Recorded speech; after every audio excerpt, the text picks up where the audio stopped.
Vol à Venise, Géraldine Echner, Anja Klaus.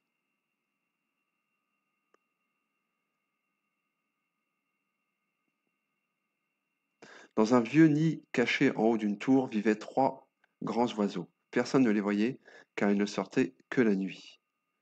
Une fois par an, ils quittaient la campagne pour aller à la ville pour assister à une fête qu'ils adoraient, le carnaval de Venise. Les amis enfilaient leurs beaux costumes, foulards de soie, gants et chapeaux. Puis, ils survolaient la ville, se posaient près d'une fontaine et se faufilaient dans les ruelles incognito. Oiseaux devenus hommes parmi les hommes, déguisés en oiseaux.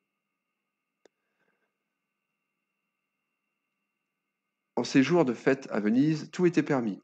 Les habits les plus fous, les masques les plus mystérieux. À tous les coins de rue, au pied des ponts, robes et capes marchaient.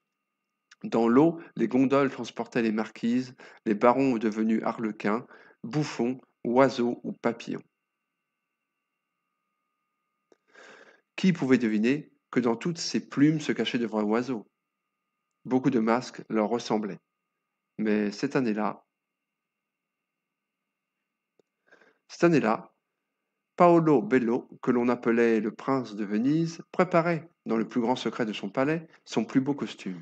Ce soir, il serait le plus beau et le plus fort. Il serait un lion, roi de la jungle et roi de la ville. Son serviteur avait tout préparé.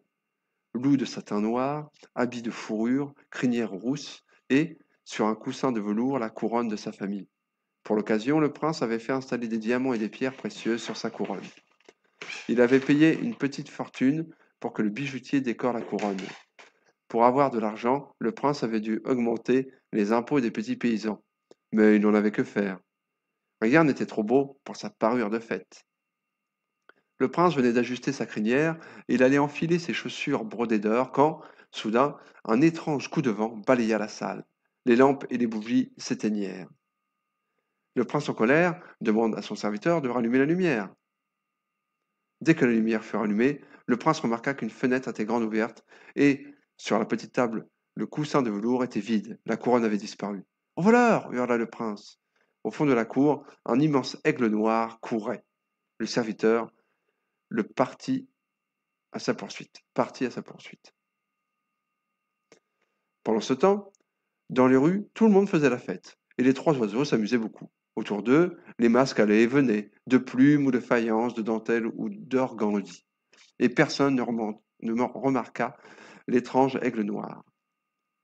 La nouvelle du vol au palais du prince se répandit très vite, et quand le serviteur désigna le voleur en fuite, une armée de déguisements s'élança derrière lui. Tous les gens le poursuivaient en criant « Arrêtez-le! Arrêtez-le! Il a volé la couronne !»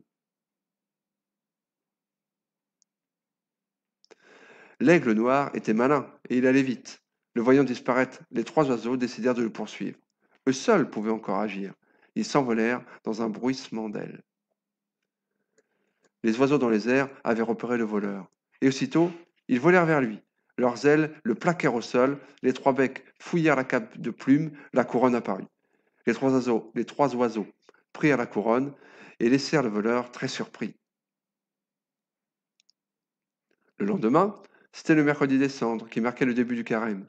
Pendant 40 jours, on devait jeûner. 40 jours d'attente et de colère. Paolo Bello était fou de rage. Annuler le bal où chacun devait le découvrir en lion.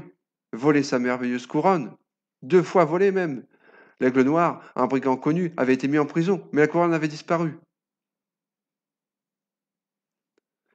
Au matin de Pâques, toutes les cloches de la ville sonnèrent. Le prince ouvrit sa fenêtre. Il n'en crut pas ses yeux. Là-bas, au loin, un cercle d'or brillait au soleil. Le lion de pierre des habitants de Venise portait sa couronne. Le prince ria. Le valet lui rapporta son trésor.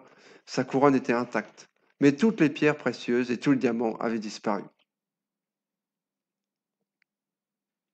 Au même moment, dans une ferme, les enfants découvraient dans la paille des petits œufs de pierre, multicolores et brillants, mêlés aux œufs de chocolat, mais aux œufs en chocolat. Alors, du fond de leur vieux nid, en haut de la tour, les 3 oiseaux poussèrent un long cri de joie. Joyeuse Pâques!